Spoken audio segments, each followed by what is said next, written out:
Salut à toi et bienvenue sur la chaîne de Kamaï. Moi c'est Philippe. Peut-être que tu l'as oublié parce que ça fait un long moment que je ne suis plus, j'ai plus fait de vidéos sur YouTube. Alors je vais tout expliquer. La principale cause, je te l'avais déjà parlé, j'ai déménagé et le déménagement m'a pris beaucoup de temps, presque un mois pour tout installer. Et donc je n'avais pas d'atelier, j'avais pas la possibilité de rouler. En plus la météo n'était pas terrible. Ce qui a fait que les vidéos ne sont pas sorties. Mais ne t'inquiète pas, je reviens sur la chaîne et dès que la météo le permettra, on pourra refaire les essais. Mais je pense que la semaine prochaine déjà, tu auras un essai.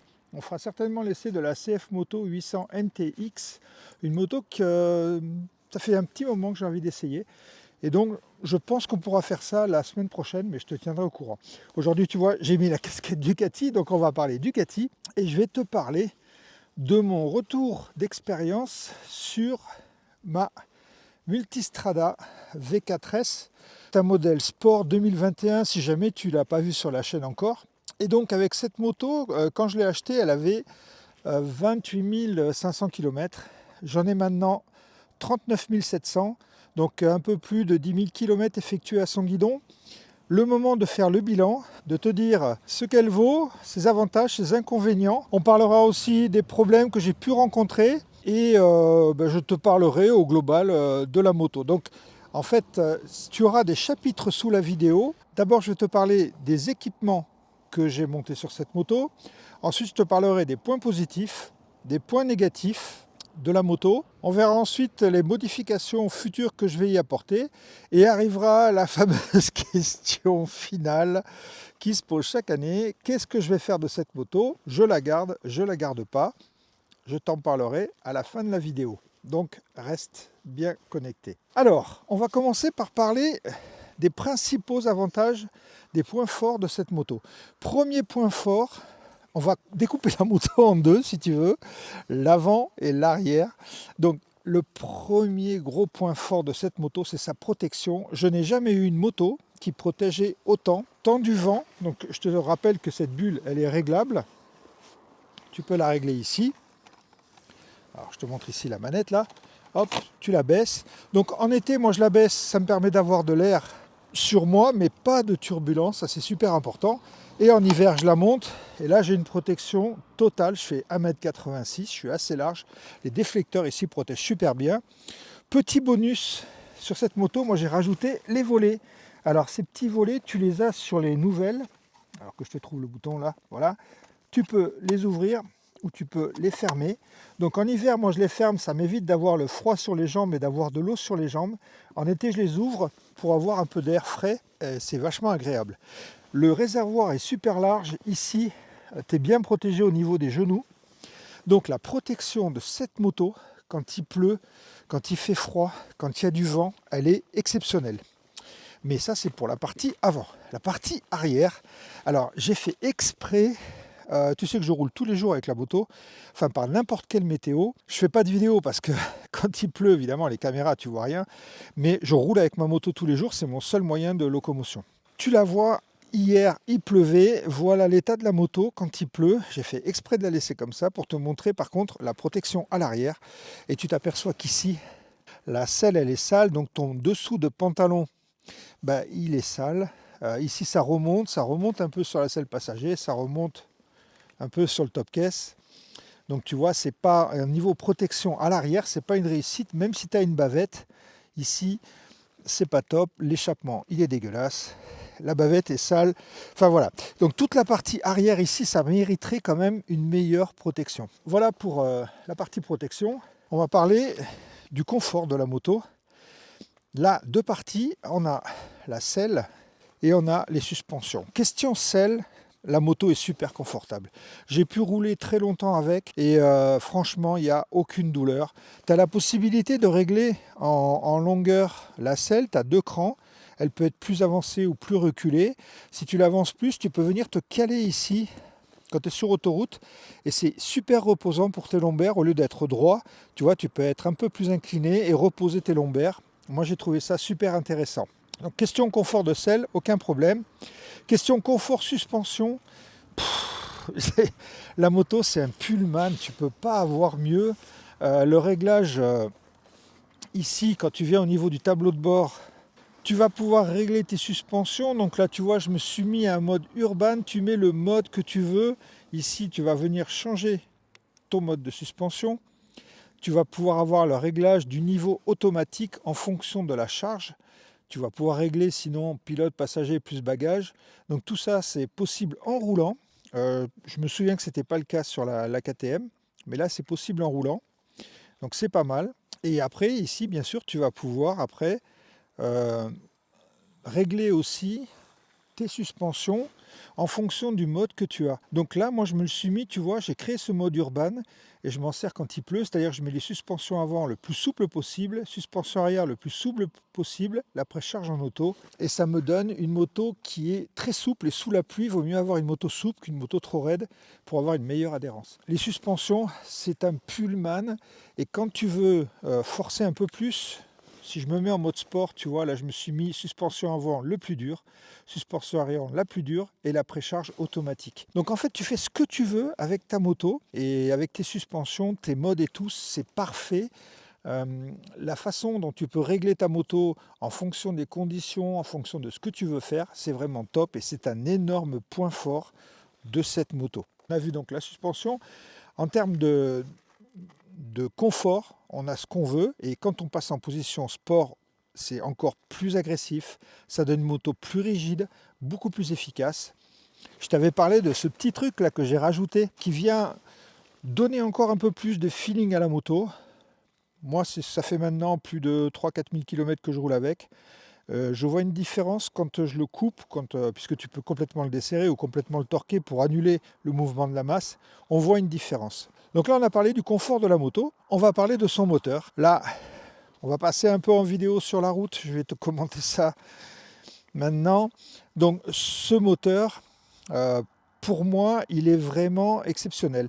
Tu sais que j'ai pu essayer la KTM 1390 Evo S, qui porte bien son nom parce qu'on a vraiment eu une évolution du moteur KTM avec un moteur moins abrupt. Par contre, le moteur KTM, il est un peu plus souple, un peu plus de puissance en bas.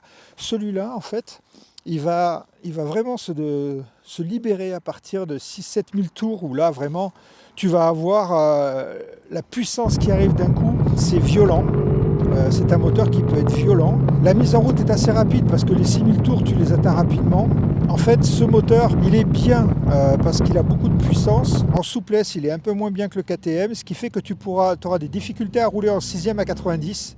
Par contre, pour tout le reste, il est vraiment bien. Il dégage pas de chaleur. Alors ça, c'est un peu étonnant parce que sur d'autres Ducati, moi j'ai pu sentir un peu de chaleur. Celui-là en été, j'ai roulé par plus de 30 degrés. Tu sens de la chaleur, mais en aucun cas, c'est gênant. Même si tu restes en ville, alors si tu restes arrêté au feu rouge en ville, 35 degrés, ok, tu vas sentir la chaleur, mais comme sur toutes les motos. Donc sinon, rien à dire sur ce moteur. Il te donne énormément de plaisir. Il est quand même aussi, il faut le dire, ça fait partie peut-être de ses qualités, de ses défauts, je ne sais pas comment on peut situer, il est pousse au crime. C'est-à-dire qu'attention, tu as vite fait de te retrouver à des vitesses inavouables, parce que tu vas être en 3e, tu vas doubler une voiture, tu vas être à 90, et quand tu vas doubler la voiture, tu peux être à 150. À peine tu te rabats, tu seras à 150, parce que tu as voulu mettre du gaz pour dépasser rapidement. Donc attention, c'est une moto qui peut être piégeuse de ce point de vue-là. Donc ce moteur, pour moi, il s'allie très bien avec la partie cycle. Il peut être sportif. Tu peux rouler cool, d'accord? Pas en 6e, parce que la 6e, c'est une overdrive. Donc tu ne vas pas rouler cool en 6e à 80-90, mais tu te mets en 5e. Et voilà, et tu peux rouler cool. C'est faisable aussi. Et là, la moto, elle est super agréable. Elle ne cogne pas, elle n'est pas bruyante. De ce point de vue-là, pour moi, c'est un sans faute. On a parlé moteur. On va parler maintenant du comportement général de la moto. Dans les plus aussi, on est toujours dans les plus, je te rappelle. Donc dans les plus, je t'ai parlé des suspensions, de leur confort et tout. Cette moto est assez lourde. Je te mets le poids ici en haut, je ne m'en souviens plus exact. Donc c'est une moto qui est assez lourde, mais dès que tu roules, dès que tu as passé les 10 km/h, c'est une moto que tu ne sens plus, tu ne sens plus le poids, et elle est particulièrement efficace sur la route. Moi, c'est une moto qui me met en confiance. J'ai rarement vu ça sur les motos. J'avais vu ça sur ma KTM 1290 que j'avais. c'est des motos où tu es vraiment à l'aise. Je l'avais vu aussi à un moindre niveau, mais sur la 800 SE. Voilà, c'est des motos où tu es en toute confiance et quand tu rentres dans un virage, tu sais qu'elle ne va pas te faire un coup. Et ça, c'est super appréciable.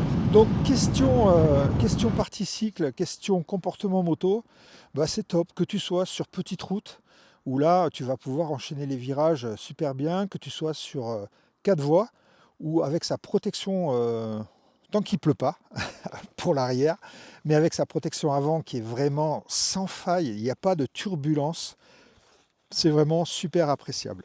On a passé en gros tous les avantages. Pour moi, c'est vraiment une moto d'exception.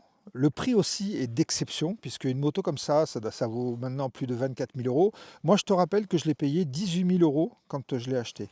Et j'avais les valises, hein, en plus du top case. Je ne t'ai pas mis les valises ici. Je vais te parler après de la bagagerie. Mais voilà, donc c'est une moto d'exception, avec un tarif d'exception, mais tu en as pour ton pognon. Ça, c'est sûr et certain. Je ne t'ai pas parlé du frein. Est-ce que c'est utile de parler du frein? Disque 330 Brembo, 4 pistons, fixation radiale. Le freinage, il est top. Alors, moi, par contre, je trouvais au début qu'il était top, mais il manquait pour moi d'agressivité. J'ai mis des plaquettes carbone Lorraine. Et depuis que j'ai mis ça, j'ai vraiment trouvé un super freinage. Je pense que j'ai passé un peu tous les points positifs. Là maintenant, je vais te parler des points négatifs et après on parlera des accessoires que j'ai montés sur la moto. Point négatif, le son. Premièrement, le son. Ici, tu as un pot Akrapovic qui vaut un bras plus un rein. Moi, il est d'origine, si tu veux. C'est un pot, il n'y a pas de chicane dans le mien, tu vois, parce qu'il est fait d'origine pour être monté sur la moto et les chicanes sont plus à l'intérieur. Du coup, tu ne peux pas les virer. Et le son, le bruit de la moto, je te fais écouter.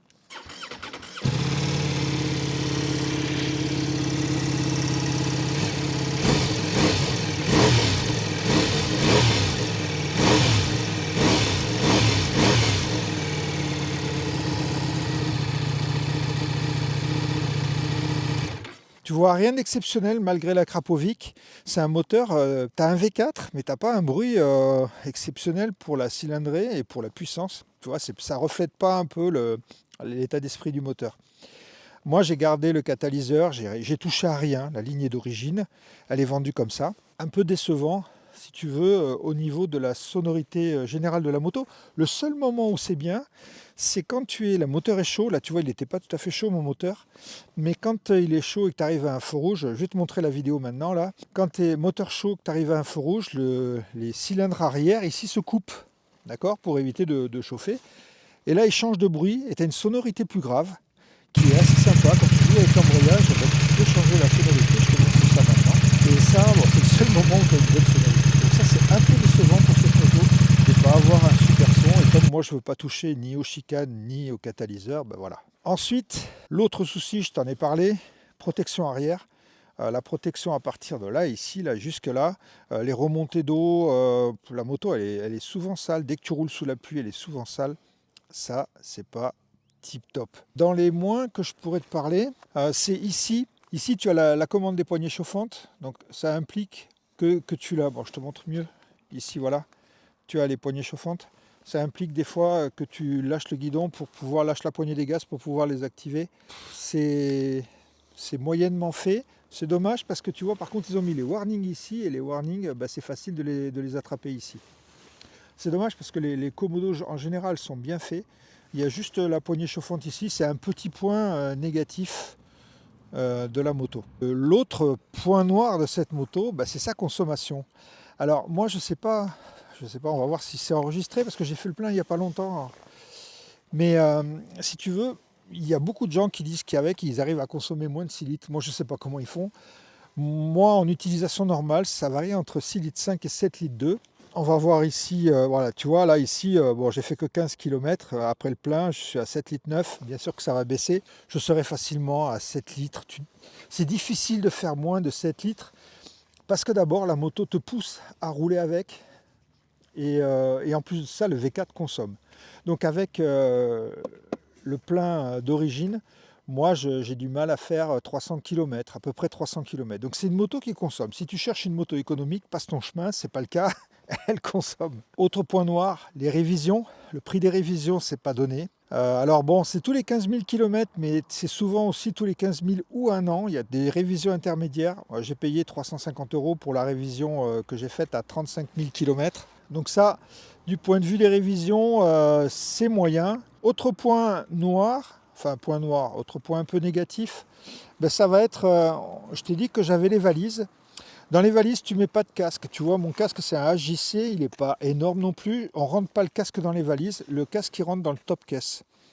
Donc dans le top case, je peux mettre le casque, je peux mettre mon pantalon de pluie, enfin mon pantalon néoprène, et je peux mettre mes gants. Le top case, c'est très bien. Les valises, bof. Celle-là est vraiment amputée au niveau de l'échappement. L'autre côté, elle n'est pas si énorme que ça. Donc oui, tu as une contenance quand tu veux voyager. Mais voilà, si tu voyages à deux, tu ne peux pas mettre deux casques. C'est un peu embêtant, à moins d'avoir un petit casque. Point noir un peu sur... Enfin, point négatif sur là-dessus. Point négatif, moi, j'ai pas aimé spécialement les pneus d'origine que j'avais. J'avais donc des Pirelli Scorpion Trail 2. Alors au début, très bien. Mais au bout de 5-6 000 km, ils se sont usés à plat. Et après, il y avait un super mauvais ressenti des pneus. Et ils avaient tendance aussi à glisser sur les bandes blanches assez facilement sous la pluie. J'ai changé les pneus, mais ça, je vais te parler de ça quand on va parler des accessoires. Dernier point, mais là, je ne sais pas si je peux dire que c'est un point négatif. Cette moto, je t'ai dit qu'elle était fantastique. On se sent en confiance, on est bien assis. Tout va bien et du coup, le moteur, c'est compliqué de rester sage à son guidon. Sur mes vidéos, je te le montre pas parce que j'ai eu des commentaires, les gars, là aussi, soyez compréhensifs. Je vais pas rouler à fond avec une moto, j'ai mon permis et j'ai pas envie de me faire exploser mes points, donc je pousserai jamais une moto à fond. Tu me verras jamais rouler à 160, 170 sur les routes. Mais moi, ce qui me fait peur maintenant avec la nouvelle réglementation, c'est ça, c'est que tu peux être pris plus de 50 km/h. Si je dis pas de bêtises, c'est 40 ou 50. Bon, toujours est-il, tu as compris avec la nouvelle réglementation. Cette moto-là, moi, sur autoroute, je roule à la limitation de vitesse. En ville, je respecte les 50 km/h, les 30, mais sur les petites routes, déjà, tu ne sais pas si c'est 70, 80, 90, si tu n'as pas vu le panneau avant. Et si jamais tu doubles, avec cette moto, tu es très vite à 140, 150, et là, tu perds ton permis. Tu perds ta moto, tu perds tout. Donc ça, c'est vraiment très, très, très difficile de calmer le jeu quand tu es avec cette moto, surtout sur ces phases de dépassement, ou ces phases où tu as envie d'ouvrir un petit peu, et tout de suite, tu vas très vite parce que le moteur est hyper puissant. Alors je sais ce que vous allez me dire, j'ai déjà dit que 80-90 chevaux ça suffisait et moi j'ai acheté 170 chevaux. C'est vrai, mais ça reste une moto d'exception, je te l'ai dit avant et je pensais pouvoir être raisonnable au guidon, mais il y a des fois où c'est compliqué et ça ne peut pas durer comme ça et il faut vraiment que soit j'arrive à me calmer, soit que on change de moto. Donc, mais ça, on en parlera après. Voilà sur les points un peu négatifs. Il n'y a pas grand-chose quand même de vraiment, à part le fait que ça soit sale à l'arrière. Mais je sais qu'il y a beaucoup de motos, c'est exactement le cas. La 800 SE, la V85 TT que j'avais, c'était exactement le même problème. On ne sait pas trop gérer apparemment à ce niveau-là. On va parler un peu des accessoires qu'il y a sur cette moto et des options. Poignée chauffante sur cette moto. Alors, ça faisait partie du pack de la V4S Sport. Les poignées chauffantes sont incroyables. En position 3, tu te brûles les mains quasiment. La position 2 est top. La position 3, quand il fait très froid, j'ai pu rouler sur l'autoroute pendant plus de 3 heures avec 1 degré. J'ai jamais eu froid aux mains et j'utilise même plus mes gants chauffants tellement elles sont efficaces. C'est la première fois que j'ai des poignées chauffantes aussi efficaces. Donc, si vous devez faire l'effort, prenez les poignées chauffantes en équipement supplémentaire. Elles sont vraiment bien. Autre équipement que j'ai mis, mais ça... Tiens, il faut que je remette le câble. Tu connais, c'est le Carpure Ride. Je te renvoie sur la vidéo. Je te mets dans la description le lien si tu veux voir. Pour moi, c'est vraiment le top. Parce que tu peux naviguer. Tu ne l'as pas dans ton champ de vision. Tu l'as juste un peu en dessous, ce qui fait qu'il ne te gêne pas. Et ça te permet d'avoir Waze. Alors, je sais ce que vous allez dire. Mais Waze, ce n'est pas que pour les radars. Oui, c'est aussi quand il y a, ici ça arrive dans le Gers, un sanglier, un bout de bois, un truc, de la terre sur la route, ça te prévient. Moi, ça m'a prévenu plusieurs fois. Et ne serait-ce que pour ça, je trouve que ça vaut le coup. le prix n'est pas excessif, c'est facile à installer. Je te renvoie sur la vidéo que j'ai faite sur l'installation sur la Multistrada si tu veux voir, ou je l'ai installé sur la 800 SE, sur la V85, sur plein de mes motos. Moi je te recommande ça et je te mets le lien en description, j'ai une remise dessus, n'hésite pas à utiliser mon code si jamais tu es intéressé par ça. Ensuite, je vais te faire la vidéo de l'installation des longues portées. J'ai déjà installé les supports ici. Alors les supports, c'est des supports Denali que j'ai acheté sur Motoblue. Je te mets le lien en bas si tu es intéressé. Et ils se fixent ici, tu vois, sur les fixations d'origine, avec les deux vis là. Facile à installer, et les longues portées, je vais les installer bientôt. Alors c'est pas parce que l'éclairage est mauvais, l'éclairage est très bon sur la Multistrada, mais j'avais envie d'avoir ça pour être mieux vu dans la circulation. Donc ça fait partie des accessoires que je vais mettre et qui sont, tu verras, ces longues portées, je t'en ai parlé, mais ils sont vraiment pas mal avec un bon prix. J'ai rajouté les volets, c'est moi qui l'ai fait. Ça c'est un avantage quand même. Sur la Multistrada, tu peux upgrader pas mal de choses. Ces volets, je les ai payés 30 €. C'est moi qui les ai installés. C'est pas cher, je trouve, au niveau de chez Ducati. Ils ont fait un effort. Ils l'avaient pas installé sur les premières. Sur les autres, ils l'ont fait. Du coup, le kit, il vaut 30 € ou 35 €. Ne t'en prive pas. C'est vraiment, en plus, c'est vraiment efficace. Donc, n'hésite pas. La bagagerie, je t'en ai parlé tout à l'heure. C'est ce que j'ai installé. Et après, j'ai installé le petit over suspension là. Je t'en ai parlé aussi dans la description. Rien à dire de plus, si ce n'est que moi je trouve que c'est pas mal. Est-ce que ça vaut les 450 €? Je suis plus réservé. Là-dessus parce que ça représente beaucoup d'argent et pour un avantage qui n'est pas non plus, quand même, je vais être tout à fait honnête, qui n'est pas énorme pour mettre 450. Il vaudrait 250 €, je te dirais vas-y fonce parce que quand même on sent la différence. Mais là c'est quand même 450 €, c'est un peu cher. Bon. J'ai fini, je crois que j'ai fait le tour de tout ce que j'ai pu installer sur la moto. Pas grand chose en fait, puisqu'elle est assez complète d'origine. Maintenant, je vais te parler des problèmes rencontrés, de la maintenance, de ce que j'ai changé sur la moto. Qu'est-ce que j'ai changé sur la moto? Kit chain, il a duré 32 000 km. Je l'ai changé. Tu le sens vite, hein. Tu commences à avoir des claquements. Ton quick shifter fonctionne moins bien, tu as des points durs sur ta chaîne, voilà, il est temps de le changer. 32 000 km, je trouve que c'est raisonnable par rapport à la puissance de la moto et tout ce que tu as. Les pneus, j'ai fait 8000 km avec le pneu arrière, mais qui était plat, je crois que c'était 8-9 000 km, mais il commençait à être vraiment plat, et donc j'étais plus à l'aise avec la moto, donc je l'ai changé. Il y avait encore de la gomme, ils auraient encore pu durer 2-3 000 km. Donc je pense qu'on pouvait faire 10 000, mais pour moi ça ne convenait pas à ma conduite. Donc j'ai mis des Bridgestone BT33 et là j'ai redécouvert une nouvelle moto. Ces pneus, ils sont énormes. Alors ils sont énormes sur le sec, ils sont énormes sur le mouillé. Excellente tenue de route, ils glissent nulle part. Un très très bon feeling. On sent jamais la limite du pneu. Ça peut aller, quand tu penches, tu sens jamais que le pneu va se dérober. Moi j'ai trouvé ça super. Donc si tu as un trail, et un trail plus ou moins routier, comme ici avec route de 19-17, passe sur ces pneus T33 et tu ne seras pas déçu. Si jamais tu fais jamais de tout terrain, passe avec ces pneus, c'est vraiment du pur bonheur. Ensuite, je t'ai parlé de la révision. Et là, à 35 000, donc j'ai fait la révision. Et à 35 000, qu'est-ce qui m'est arrivé sur cette moto?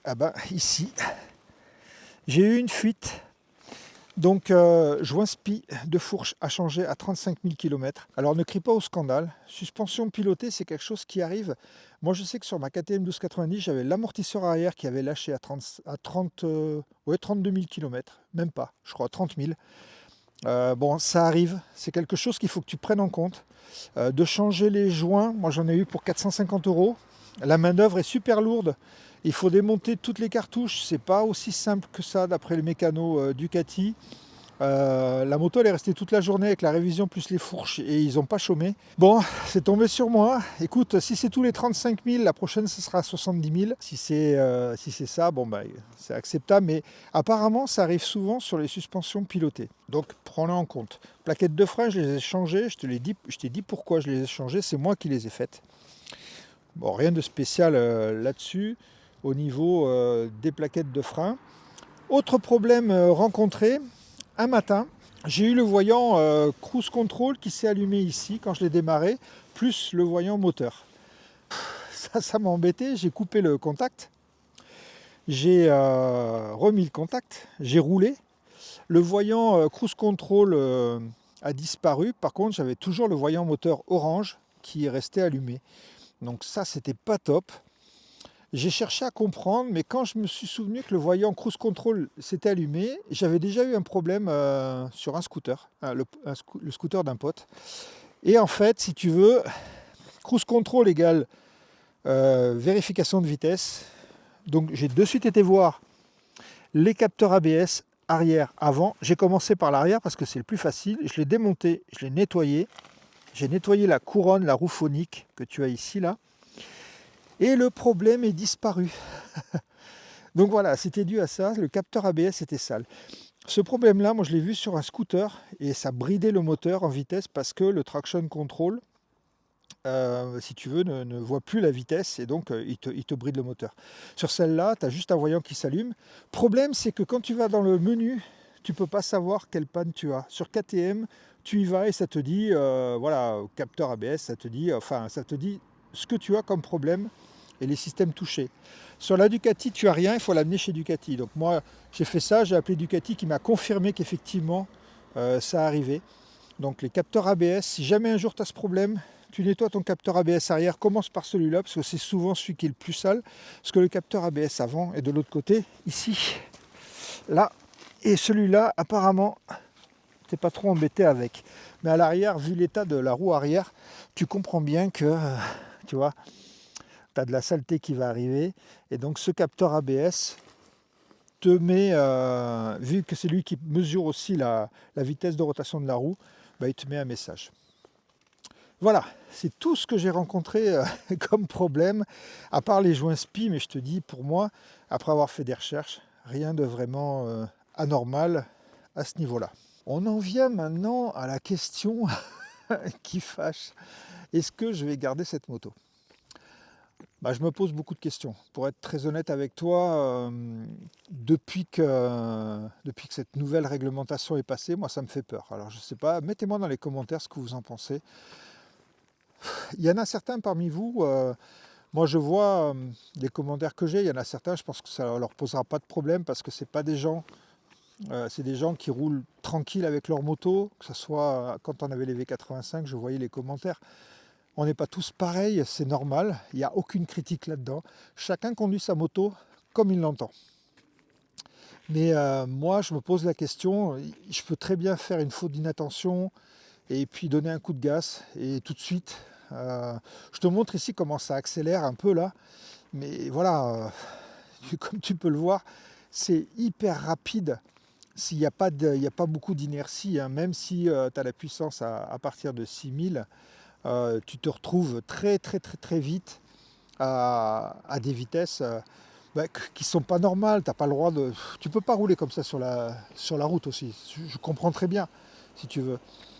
Mais c'est pour avoir essayé plein de motos, tu vois, quand j'ai essayé la Tracer 7, je sais pas si tu l'as vu, la GT, là, la dernière vidéo que j'ai faite, l'avant-dernière, c'est une moto, je regardais même pas le compteur.